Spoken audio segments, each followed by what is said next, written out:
Eu te convido a abrir a Bíblia em Salmos 139, 23 e 24. Salmos 139, versículos 23 e 24.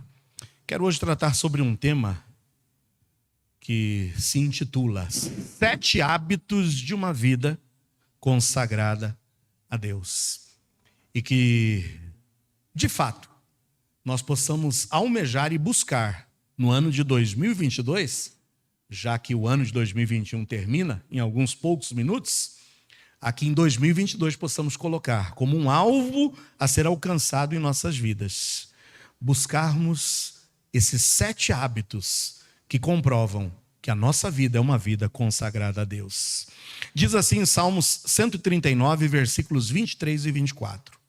Sonda-me, ó Deus, e conhece o meu coração. Prova-me e conhece os meus pensamentos.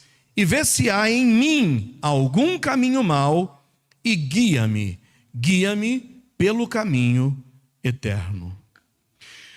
Sempre que chegamos ao término de mais um ano, é aquele tempo que nós fazemos as nossas reflexões. Fazemos as nossas considerações sobre o que nós realizamos ou o que deixamos de realizar. Onde acertamos e onde erramos. Enfim, é tempo de fazer o que a gente chama de um balanço. Sempre temos a possibilidade de, ainda que, eu diria assim, subliminarmente, ou seja, ainda que nós não tenhamos a intenção, mas parece que todo fim de ano traz para nós essa reflexão e esse sentimento de que a gente pode zerar a nossa vida e virar uma página e recomeçar tudo de novo. O salmista, nestes 2 versículos que nós acabamos de ler, ele pede a Deus que lhe sonde. Sondar é examinar. O salmista diz: Senhor, me examina, me sonda. E o salmista confia ao próprio Deus a tarefa de lhe guiar pelo caminho eterno. Sonda-me, conhece o meu coração, prova-me, o Senhor conhece os meus pensamentos. Veja, Senhor, se há algum caminho mau, e eu confio a Ti, que o Senhor me guie pelo caminho eterno. 7 hábitos a serem buscados por nós a partir do próximo ano, e que indicam, de fato, que a nossa vida é uma vida consagrada a Deus. O que significa uma vida consagrada a Deus? Eu poderia, antes de esclarecer, perguntar: a tua vida é uma vida consagrada a Deus? Você consagrou, de fato, sua vida a Deus? Porque o conceito de uma vida consagrada é aquele que não busca a própria satisfação através de um estilo de vida pecaminoso. Então, quando alguém consagra a sua vida a Deus, é porque ele não busca mais a satisfação própria através de um estilo de vida pecaminoso. Mas ele entrega a Deus a sua vontade e sente maior alegria ao ter a oportunidade de dar glórias a Deus por meio da prática das virtudes que engrandecem a Deus. Uma vida consagrada é aquele que abre mão dos seus deleites, abre mão dos seus prazeres, abre mão de levar uma vida pecaminosa, porque ele quer, na realidade, glorificar e exaltar a Deus. E através das suas virtudes e através do seu modo de vida, ele pretende engrandecer o nome de Deus. Aí, mais uma vez, eu te pergunto: você tem uma vida consagrada a Deus? Deus tem transformado a sua vida? Isso ocorreu já nesse ano de 2021?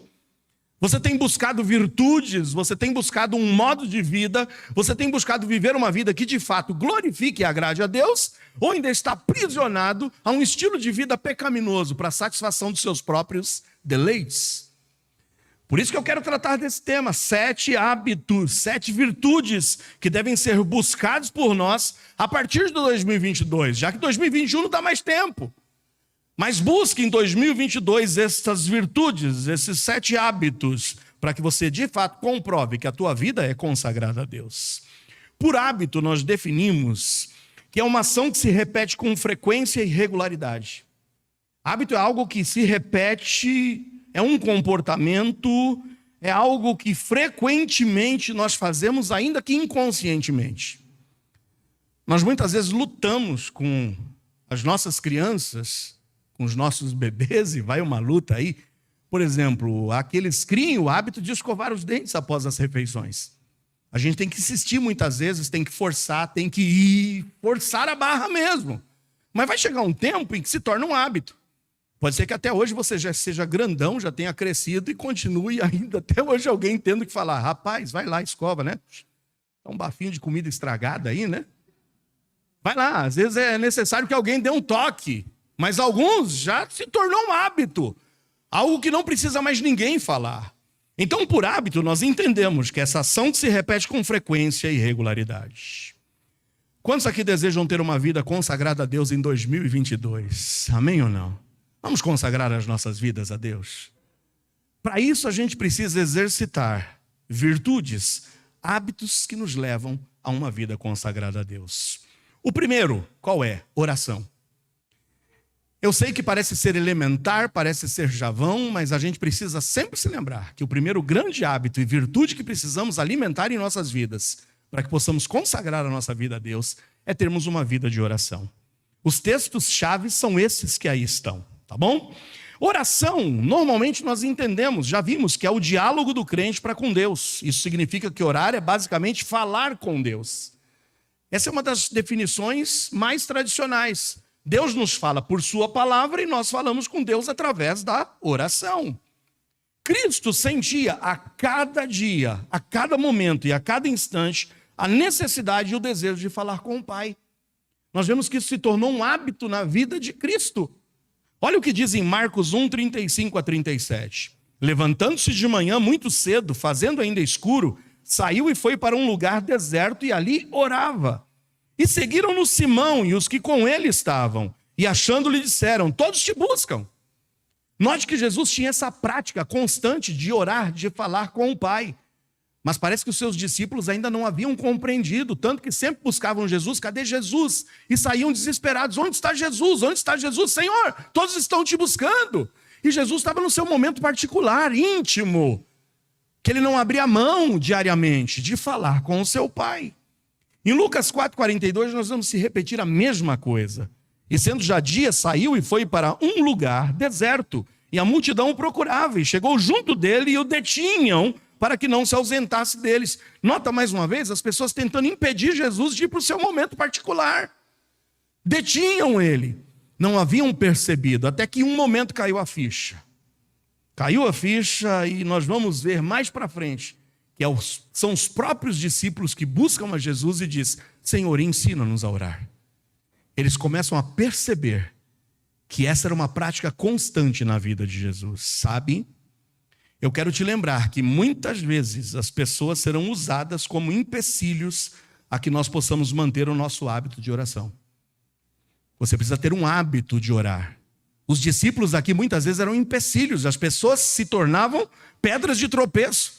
Queriam deter Jesus. Não, Jesus, fica aqui um pouquinho mais com a gente. Não, mas era um momento sagrado e que ele não abria mão. E as pessoas muitas vezes vão serem usadas para quererem nos impedir de nós habituarmos-nos a ter esse tempo de oração.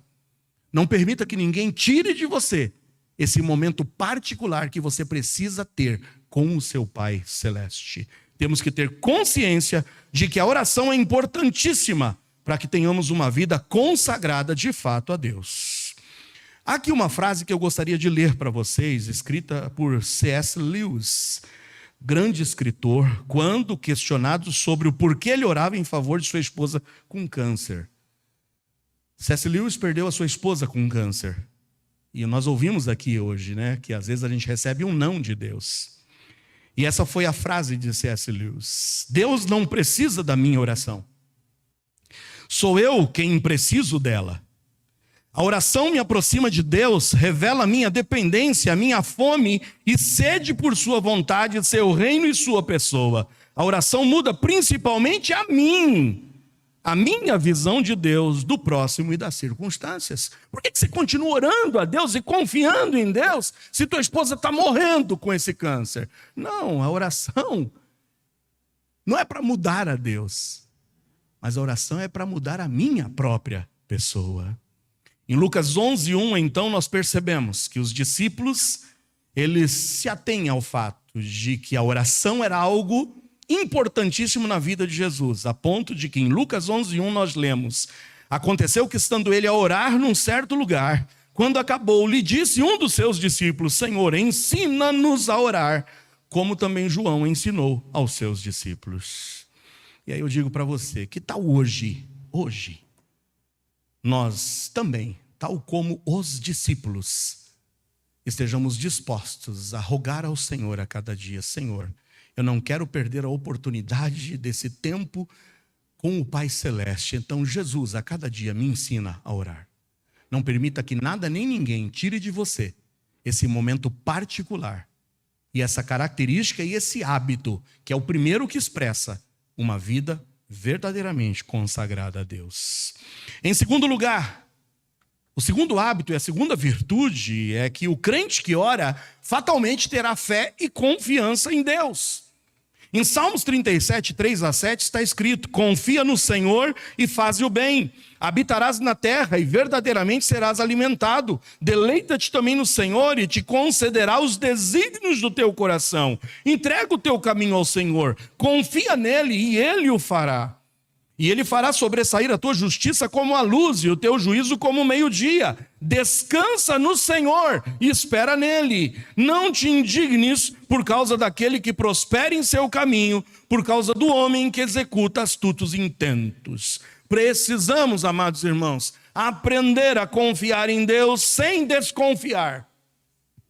Confiar sem desconfiar, pois se não confiamos, não iremos orar a Ele. Que bom ouvir aqui da Bruna. Poxa, eu ficava tão angustiado, eu ficava preocupado. Às vezes eu entregava, mas não entregava. Até que ela descobriu o quão bom para a gente é confiarmos de fato em Deus. Porque quando confiamos, entregamos. Enquanto não confiamos, nós insistimos em segurar aquilo como se fosse nosso, sobre o nosso domínio. Em Provérbios 3, 5 e 6 diz: confia no Senhor de todo o teu coração e não te estribes no teu próprio entendimento. Reconhece-o em todos os seus caminhos e ele endireitará as tuas veredas. Eu quero dar aqui uma ilustração para a gente entender mais ou menos o que é confiar e entregar. Eu não sei quantos de vocês têm um automóvel que possua no seu controle o acionamento automático do travamento das portas e também do fechamento dos vidros. Já viu isso? Você chega ali, às vezes, você está naquele calorão, vidro aberto, aí você desce do carro, encosta a porta, pega o controle, aí os vidros sobem e as portas se travam. Sabe qual é a grande prova de que a gente não confia muito, porque a gente sabe que esses controles não são infalíveis, mas são falíveis? É quando a gente aperta, vê o... mas a gente fica olhando, para ver se subiu mesmo, não é assim? Ou você já aciona e vai embora, belo e folgado. A gente sempre tem aquela tendência de dar uma olhadinha para trás, não é? Será que fechou mesmo? E sabe, muitas vezes a gente age assim com Deus. A gente não confia. Esses mecanismos são falíveis, mas o nosso Deus não falha. Amém? Por isso, não te estribes, não se apoie no seu próprio entendimento, mas confie em Deus. Terceiro hábito é o hábito de meditar na palavra. A gente precisa exercitar isso. Eu oro, quanto mais eu oro, mais eu tenho fé e confio em Deus e seguramente isso me levará a meditar mais na sua palavra. Meditar é ler, é pensar. Meditar é examinar meu coração à luz da palavra e render-me a Ele. Em Salmo 63, 5-8, diz assim: a minha alma se fartará como de tutano e de gordura. Quem gosta de tutano, hein? Gordura. O Joca já chegou aqui, já até sorriu. Eu estou vendo por trás da máscara. Falei em tutano, ele já, né? Meu pai ama tutano.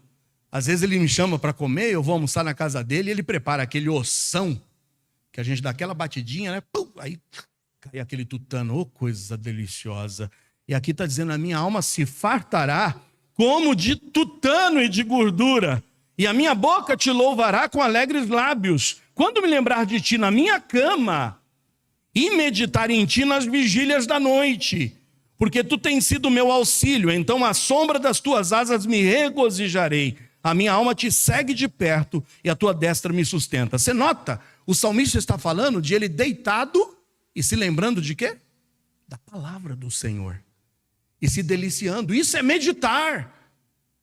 É quando a gente consegue recostar a nossa cabeça no nosso travesseiro e trazer à memória a palavra de Deus e saber: obrigado, Senhor, porque eu vivi mais um dia de vitórias, onde eu obedeci a tua palavra, onde a tua palavra está me trazendo paz, onde a tua palavra tem construído em mim um caráter que a cada dia, Senhor, me aproxima de ti, a ponto de eu reconhecer que tu tens sido o meu auxílio, a minha ajuda, o meu socorro.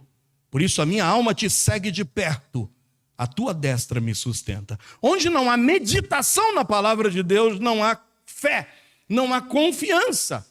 E seguramente, nem tampouco uma vida de oração e muito menos uma vida de consagração. Quarto hábito que me leva a viver uma vida de fato consagrada a Deus. É uma vida de obediência a Deus. Porque meditar na palavra é uma coisa, ler a palavra é uma coisa, agora obedecê-la é outra. Precisamos viver nessa vida acima da régua do mundo. A vida com Cristo exige a elevação do sarrafo. O que é isso? Eu ouvi muito o técnico do Palmeiras falando isso nos últimos tempos. Não sei se vocês ouviram, Abel Ferreira sempre dizia: olha, depois que nós fomos campeões da Copa do Brasil, fomos campeões paulistas e fomos campeões da Taça Libertadores de América, o nosso sarrafo subiu. Ou seja, as pessoas passam a olhar com mais exigência. A gente não pode regredir. O sarrafo subir é quando você vê nas Olimpíadas aquelas competições de salto com vara. O fulano vai lá e fala: não, sobe mais, está em 5,50, não, bota mais 10, vai para 5,60, vai para 6. E ele corre e suplanta aquele sarrafo. A vida cristã é uma vida que suspende e eleva o sarrafo. Eu não posso me igualar à régua do mundo. A vida cristã exige de nós santificação, e santificação é obediência à palavra. Como podes dizer que tem uma vida consagrada a Deus, se de fato não encontramos até agora essas 4 virtudes, esses 4 hábitos em tua vida? Em Deuteronômio 28, 1 e 2 diz o seguinte: e será que, se ouvires a voz do Senhor teu Deus, tendo cuidado de guardar todos os seus mandamentos que eu hoje te ordeno, o Senhor teu Deus te exaltará sobre todas as nações da terra. E todas estas bênçãos virão sobre ti e te alcançarão. Quando? Quando ouvires a voz do Senhor teu Deus. Sem obediência, sem bênçãos. Quando não estamos dispostos a obedecer, podemos saber que as bênçãos do Senhor não virão sobre nós. Uma vida de obediência, eu falava isso na quarta-feira, e o Douglas até compartilhou lá no grupo dos homens. Eu disse que uma vida de obediência é sinônimo de uma vida de vitórias, pois um dos princípios básicos mais importantes da vida cristã é a obediência. Um pequeno passo em obediência é um enorme passo em direção, ao centro da vontade de Deus. Veja o que diz em João 6, 46 a 49. Por que me chamais Senhor, Senhor, e não fazeis o que eu digo? Qualquer que venha a mim e ouve as minhas palavras e as observa, eu vos mostrarei a quem é semelhante. É semelhante ao homem que edificou uma casa e cavou e abriu bem fundo e pôs os alicerces sobre a rocha. E vindo a enchente, bateu com ímpeto a corrente naquela casa, e não a pôde abalar, porque estava fundada sobre a rocha. Mas o que ouve e não pratica é semelhante ao homem que edificou uma casa sobre terra, tem alicerces, na qual bateu com ímpeto a corrente, e logo caiu, e foi grande a ruína daquela casa. A razão por que não obedecemos a Deus só tem uma definição. A única razão pela qual nós não estamos dispostos a obedecer a Deus é porque nós decidimos viver o caminho do mundo e o caminho do pecado. Viram 4 hábitos? Oração, fé e confiança em Deus, meditar na palavra e estar disposto a obedecer a Deus. 5º, depender completamente do Espírito Santo de Deus. Em Efésios 5, 15 a 18 diz: portanto, vede prudentemente como andais, não como necios, mas como sábios, remindo o tempo, porquanto os dias são maus. Por isso, não sejais insensatos, mas entendei qual seja a vontade do Senhor. E não vos embriagueis com vinho, em que há dissolução, mas, você pode dizer comigo, mas enchei-vos do Espírito. Veja que a vida de obediência é consequência de uma vida controlada pelo Espírito de Deus. Uma vida de obediência é consequência de uma vida controlada pelo Espírito Santo de Deus. Precisamos nos render, irmãos, à ação do Espírito Santo. Nós somos corpo e casa dele, do Espírito Santo de Deus. Mas nós devemos dar voz a ele, para que possamos ouvi-lo. Não há como obedecer a Deus sem a ação do Espírito Santo.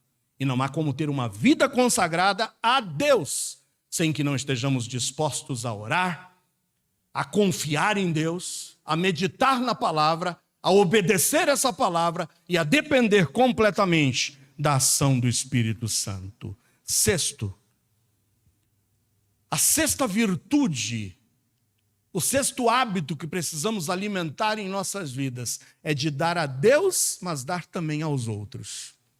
Dar a Deus e aos outros. Em Lucas 6,38 diz o seguinte: dai e ser-vos-á dado, boa medida, recalcada, sacudida e transbordando. Vos deitarão no vosso regaço, porque com a mesma medida com que medirdes, também vos medirão de novo. Uma vida consagrada a Deus é uma vida que consagra a Ele também os seus bens. Eu conheço pessoas aqui que têm consagrado a Deus os seus bens. Meus irmãos, eu fui abençoado nesse fim de ano. E eu vou gozar da bênção desse fim de ano, de uma bênção com que alguém abençoou a Cida e a mim. Nos deram uma oferta. E aí falaram, é para vocês usarem. Nós já reservamos. Na segunda semana nós vamos passar uma semaninha descansando. E aí não me perguntem onde. Vocês vão ver porque a Cida não consegue ficar em segredo. A Cida já vai lá para o Instagram dela e vai colocar, né? Mas é logo ali. Nós vamos em família, graças a Deus. Vamos lá, Tainá vai junto, minha filha Thalita, meu genro, meu netinho, e vamos passar uma semaninha pelo menos descansando, sabendo que, uau, a despesa já está paga. Louvado seja Deus, amém ou não? Bênção de alguém que dá ao Senhor, mas também dá aos outros. Fui abençoado esse fim de ano também, sabe? Precisava comprar umas coisas para o meu lugarzinho ali em cima, minha casinha. Depois vocês podem subir lá comigo, tomar um café. Só não tem a cafeteira ainda, tá bom? Mas Dona Cida falou, acho que eu vou trazer uma cafeteirinha ali. E fomos abençoados, irmãos. Eu louvo a Deus por isso. Porque essa é uma prova de que nós estamos vivendo uma vida consagrada a Deus, quando os nossos bens não são nossos. Mas a gente dá a Deus, mas também dá aos outros. Abençoar vidas. Em Provérbios 3, 9 e 10 diz, honra ao Senhor com os teus bens e com a primeira parte de todos os teus ganhos. Você já aprendeu essa verdade? Amém ou não? E honrar o Senhor com a primeira parte, não com o que resta, não o que sobra. Mas quando você recebe em tuas mãos a bênção do Senhor, você fala, Senhor, eu não consigo, não tenho paz no meu coração enquanto não devolver para o Senhor o que é seu, para que abençoe a sua obra. Mas sempre estarmos atentos também, observando, porque tem vidas a quem também nós possamos abençoar.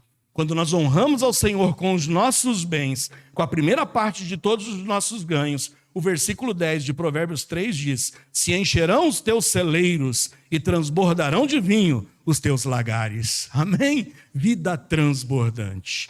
Jamais se esqueça, só somos o que somos pela generosidade de Deus, que não poupou o seu único filho.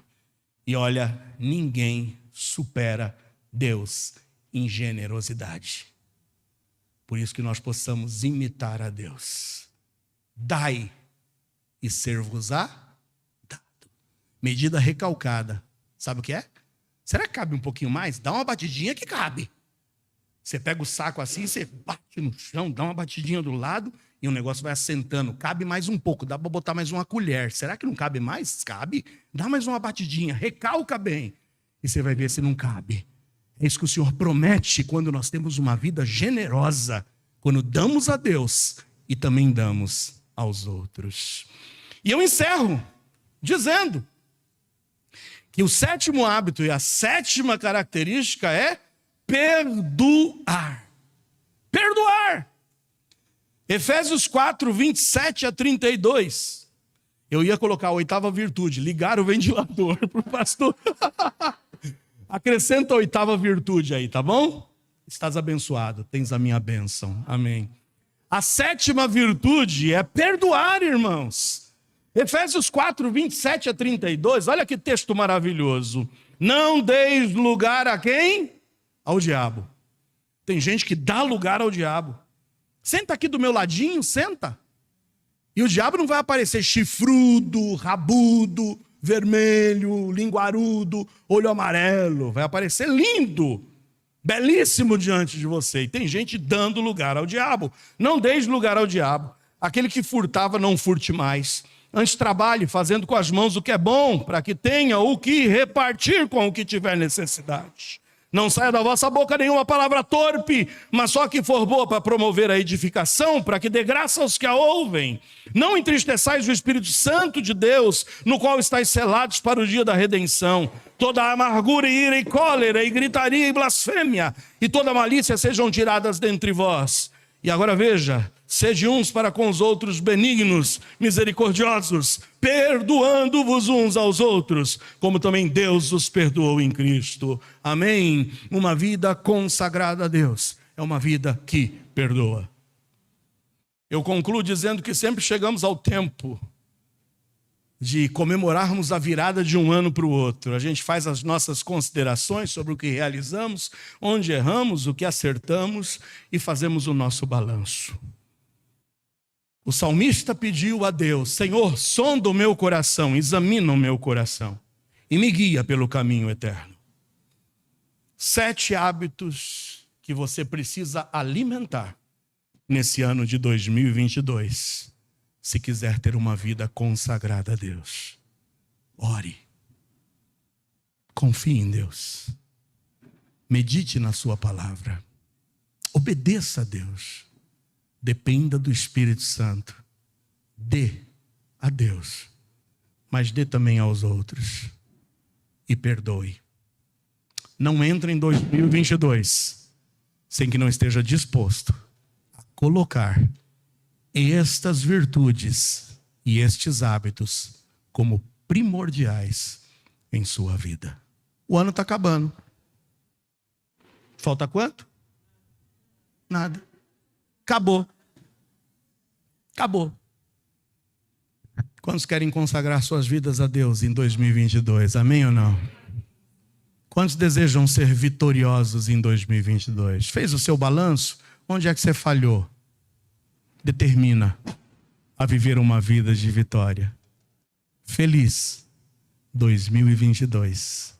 Que o Senhor nos abençoe e que o Senhor nos guarde. Vamos ficar em pé? Vamos cantar mais uma vez o cântico agora 500.